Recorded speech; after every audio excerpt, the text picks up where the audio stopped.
ready to start the first round of the sides. This one tends to be the trickiest because this is the first time we're going to go all the way around our work. And I don't know about you, but my work always, because I do a little tight, tends to continue to twist even at this stage. So just try to hold it flat as best you can. We're going to go ahead and join in the white yarn. This is now going to be individual rounds with one yarn. So we're going to join it in, go all the way around, and then join the two ends together, and in the next round start with a new yarn. So for every round it's going to be that. We're not going to be flipping back and forth our work. We're going to keep just one side towards us, which is going to mean the right side, or the nice side, is going to be facing us for the rest of the work.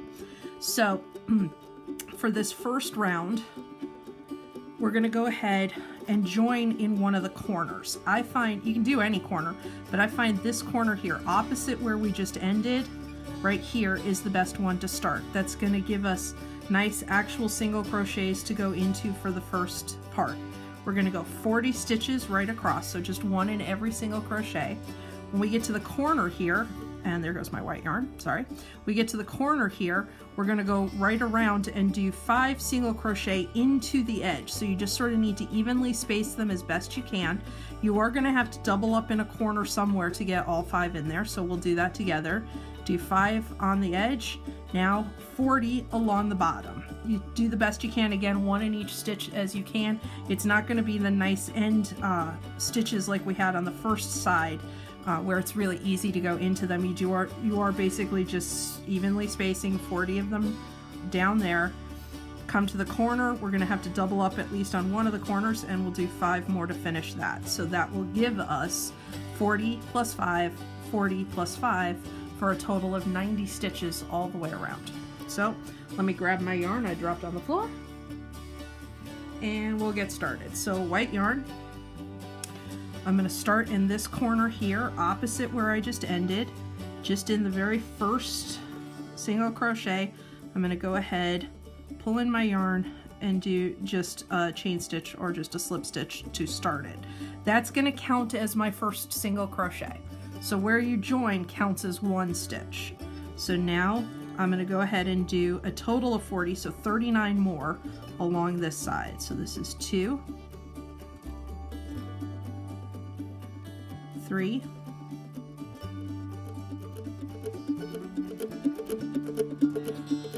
4, and 5. And you should notice a couple of things. One, I am still going into both loops, because at this point it's just trying to get the stitches on there evenly. From the next row on, it'll be back loop only. Second thing you may notice, I'm actually holding the tail of my white yarn inside the stitches so that I don't have to deal with weaving it in later. Now the nice part, this is a bag. The inside doesn't matter as much, so you can just hold these stitches in for a while. You can leave some tails, especially if you're going to add a lining later. You really don't have to worry about it too much, but I kind of like this bag without a lining because the inside looks kind of funky with all the yarn colors. So I'm just going to hold it in the stitches for at least a little while. So we need 40 total. That's 1, 2, 3, 4, 5. 6, 7, 8,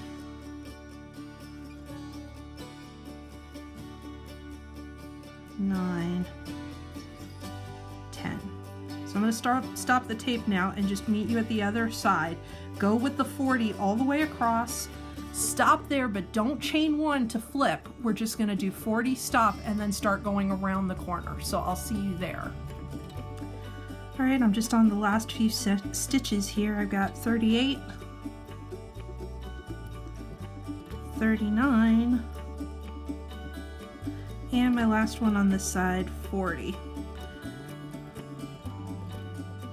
So 40 stitches gives me everyone on that side. That's the easiest of all the sides to do. Sorry, put this in the frame. That's the easiest of all the sides to do because the single crochet, the double loops, were just there for us to work with. So once we have 40 here, we're going to flip to the side. And you notice I have this tail now, the black tail from where we finished off the last row of 40 for the base. I'm going to hold this in the stitches as I come around the side. Now I need 5 as evenly spaced as I can here. So typically I throw another one in the corner here. That's one.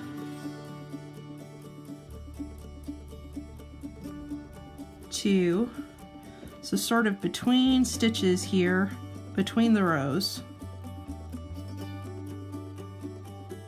Three.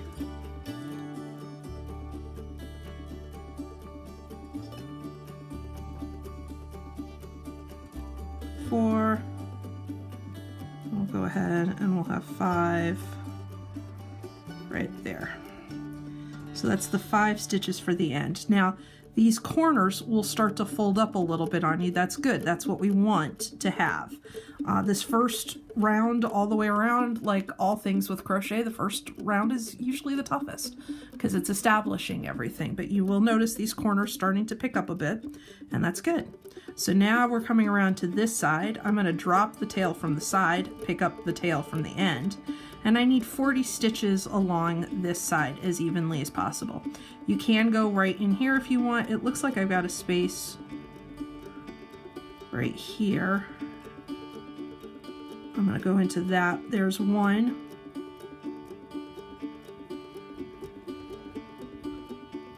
2.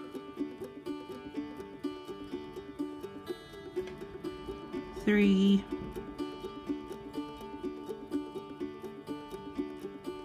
4. 5. Let me stop here and we'll check out the corner. So like the other corner, you'll notice this is starting to fold in, give me a bit of a corner here. That works because instead of doing things flat, we're doing things on the sides, and that's going to start giving us a side, which is exactly what we want. Now for the bottom here, if you've ever added an edge onto something, you know that the bottom edge isn't quite as nice to crochet into as the top one. The top one has the top of our single crochet. So we've got 2 loops. You work into it the same you would any single crochet, just continuing. The bottom, we don't have those nice loops. So you're really working, trying to make sure that you go into or between every stitch here. Keep your count, just make sure you have 40 of them and that they're about as evenly spaced as you can. So you just sort of move over one space at a time, judging as best you can, and keep close track of the count so that you have the 40 you need. So we had this first one that was kind of here in the corner. So 1, 2, 3, 4, 5. That means I need another 35. All right, so I finished the 40 stitches along the bottom, keeping track. You'll notice some of the stitches go in a little farther than others. It's because I played a little fast and loose with these. You know, I enjoy the unevenness of it at times. So if you're really concerned about that and you want everything nice and even, you can undo any long ones and make sure you're going into the same exact part of the stitch all the way around. Like I said, I'm okay with the slight variations and differences. I think it's what makes the piece unique and fun. So we got our 40 here. I need 5 more along the edge so that I can join these 2 ends together. So I need 5 here. We'll do 1, 2,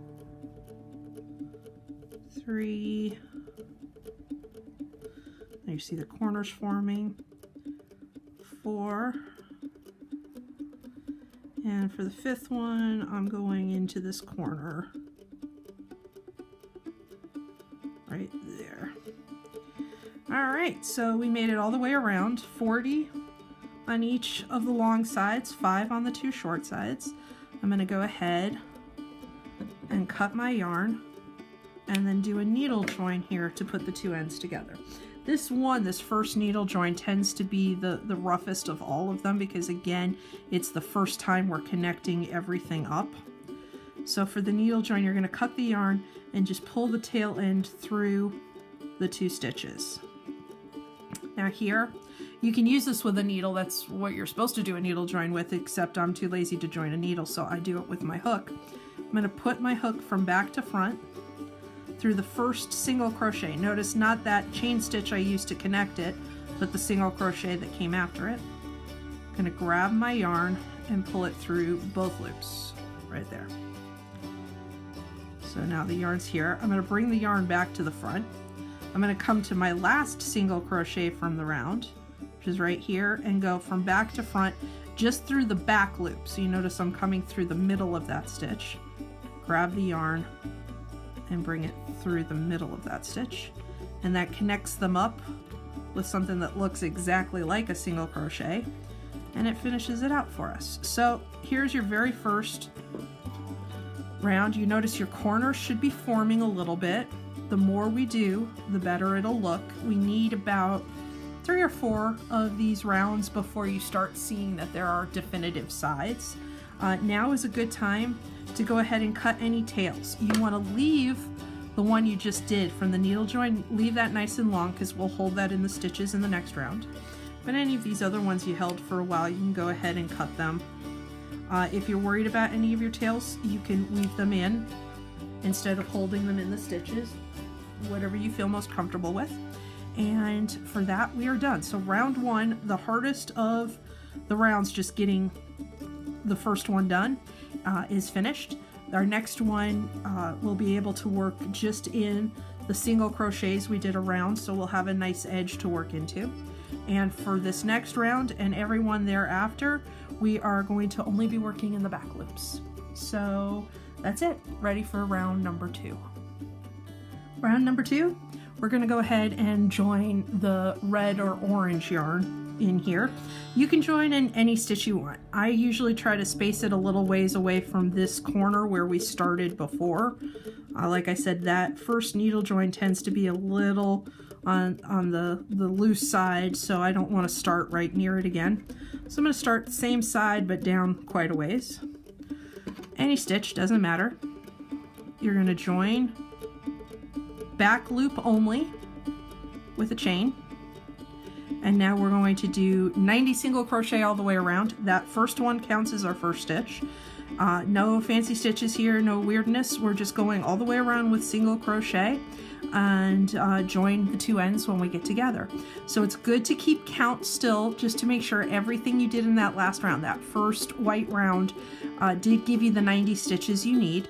Remember, this join counts as 1.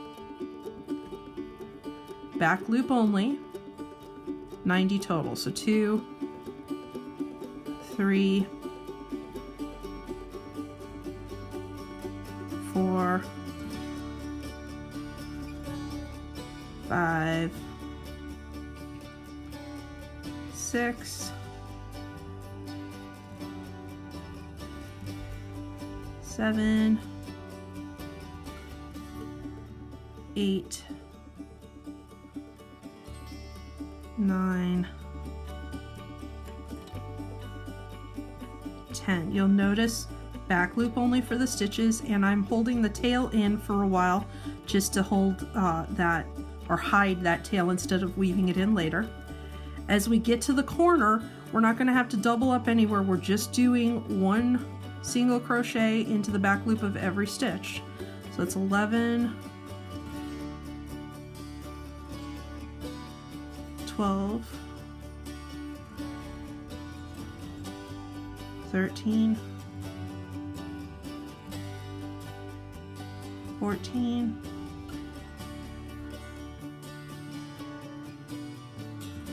15, 16, 17, 18,